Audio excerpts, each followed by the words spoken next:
It's the silhouette of the soldiers guarding the street from around the corner. It seems like those uniformed psychopaths' rifles are projected onto each and every corner of the city. 3 people warming themselves by the fire. They stare into the flames, as if their thoughts were also burning in that rusty old drum.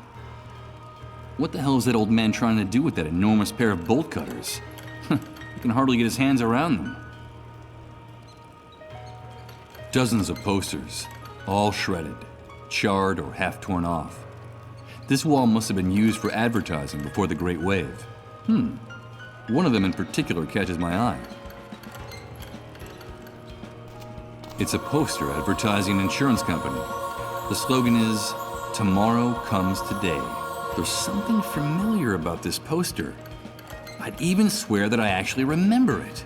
For the first time since I woke up, I can say that I can remember something from my former life. Something hazy, related to this image. But what is it?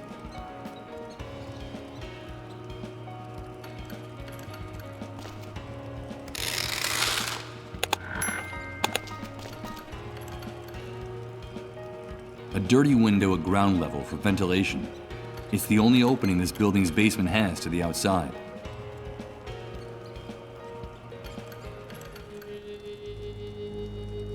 Help me, please!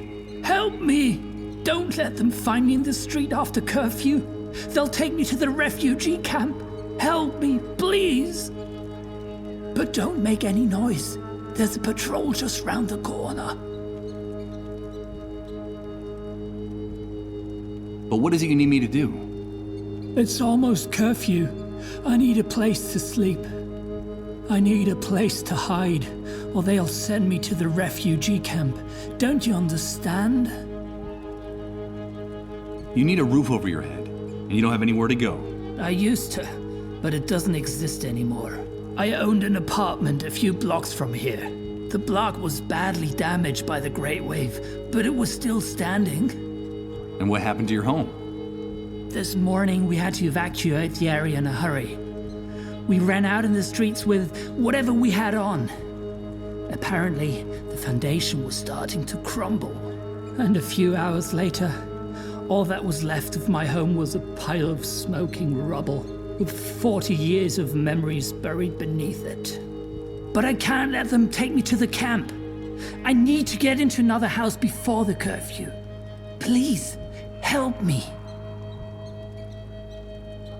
What is all this about a curfew? At curfew, the soldiers want the streets cleared. And the way they see it, if you're out on the street after curfew, it means that you've got nowhere to go. You don't have a home. You don't belong here.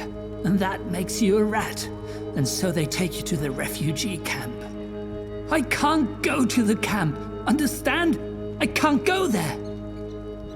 Okay, give me those bolt cutters. I'll see what I can do. This house is empty, but the army has sealed it off. If I can just get this padlock off before curfew, I'll be safe. I need to get in here. But please, don't make too much noise. If the soldiers find us, they won't hesitate to kill us.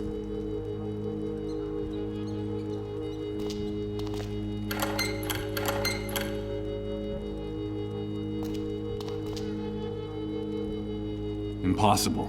I'm sorry. I can't do anything with this. I need to get in there. I need to get in.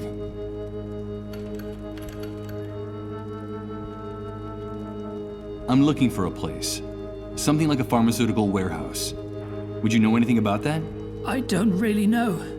There's a small medical center just outside the city limits. I suppose you mean that, right? They built it in a hurry, just knocked it together after the Great Wave. No one really knows what it's for, but there are vehicles going in and out of the place all the time. Whatever they're doing in there, they're keeping it very secret. Not even my daughter would tell me what goes on inside. Did you say your daughter? Yes, my daughter. My little Uma. She works there as a nurse. I'm afraid she left me. I suppose she got tired of living with a frail, sick old man like me. Because one day she simply left the house, and I haven't seen her since. It's been months now. I think she was right to leave me. These times are hard enough. You don't want to burn yourself with someone like me. I'm sorry. I can't help you. Help me, please.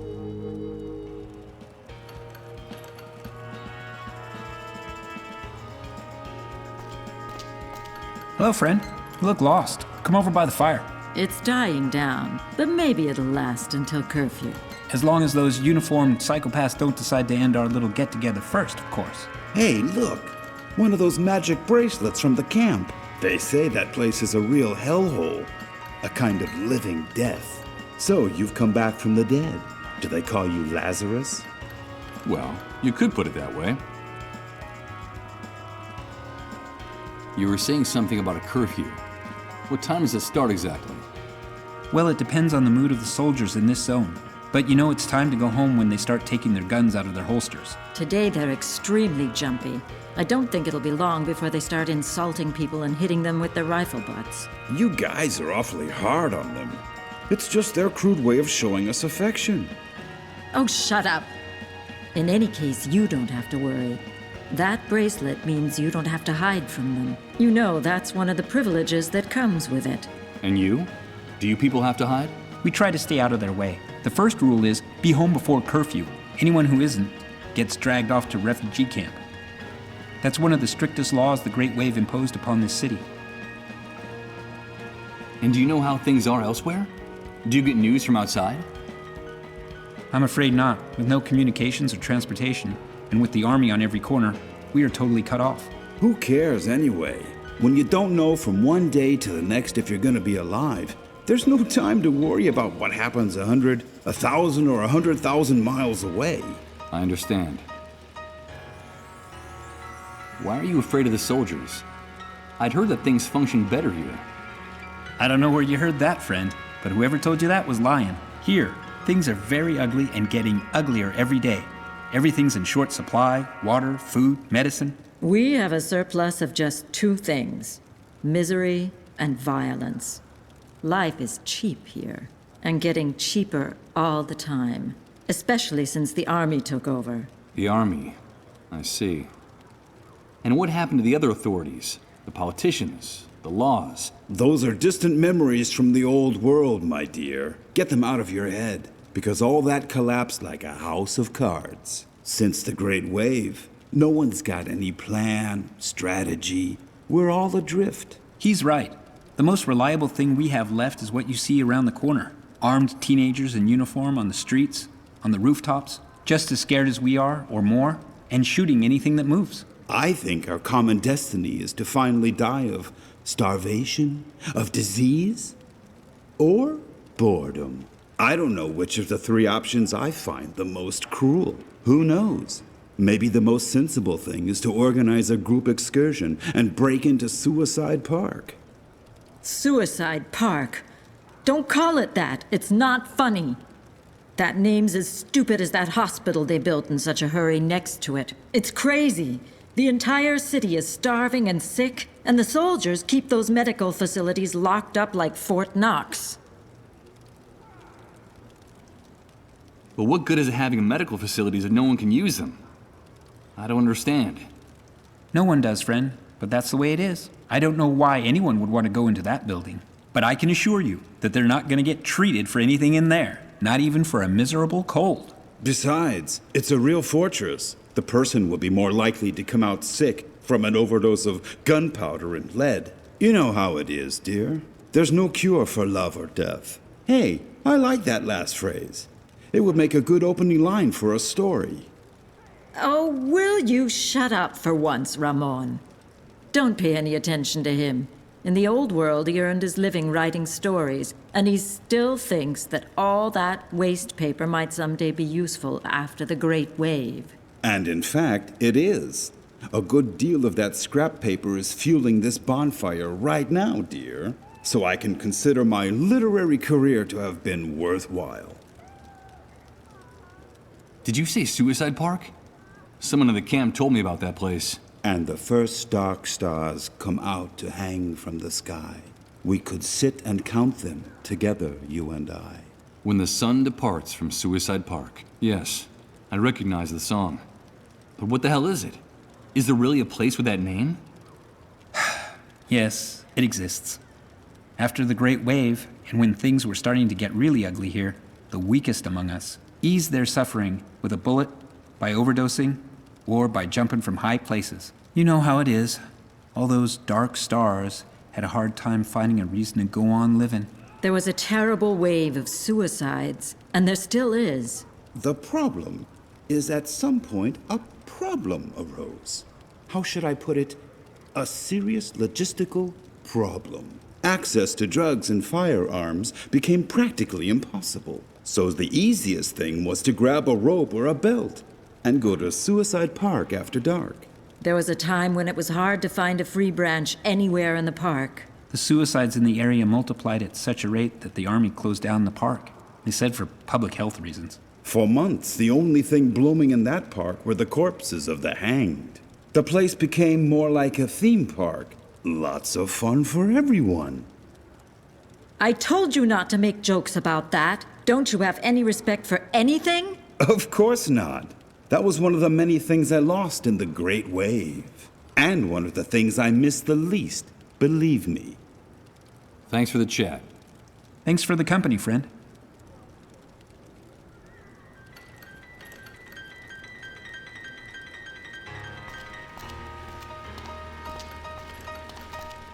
Send us a sign, Lord. We need a sign from you. Hey, wait a minute. I know that voice.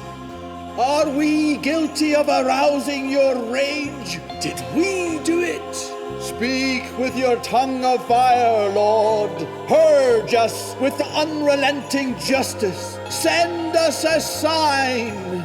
Is this our doing? Are you punishing us for our arrogance? Unleash your thunderous voice, Lord. Release us from this intolerable uncertainty. Did we do it? Send us a sign. I'm getting a strong impression that man's a fanatic and a little bit deranged. But his sermon made me curious. What could he mean by, we did it? The thunderous voice of your angels through the gash. That is your sign. Oh no. Here comes that sensation again. It's like floating in a dense liquid, while everything around me is transformed.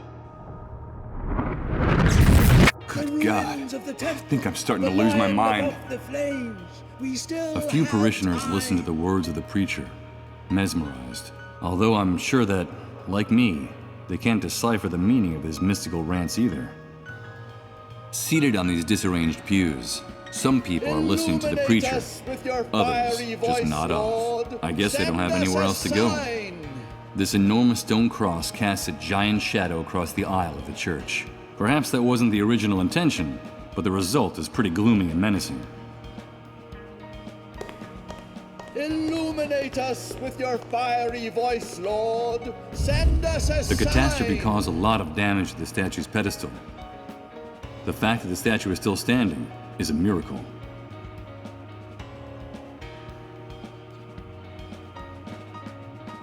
The thunderous voice This of column your fragment must have fallen angels off through one of the gash. walls during the That catastrophe. is your Now it's sign. keeping the pedestal of the statue company.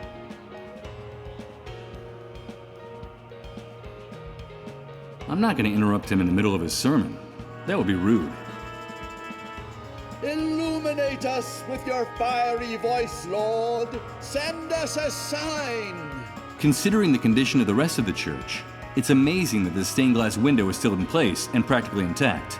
Such little light that gets in from the street gives it a ghostly appearance. Illuminate us with your fiery voice, Lord. Send us a sign.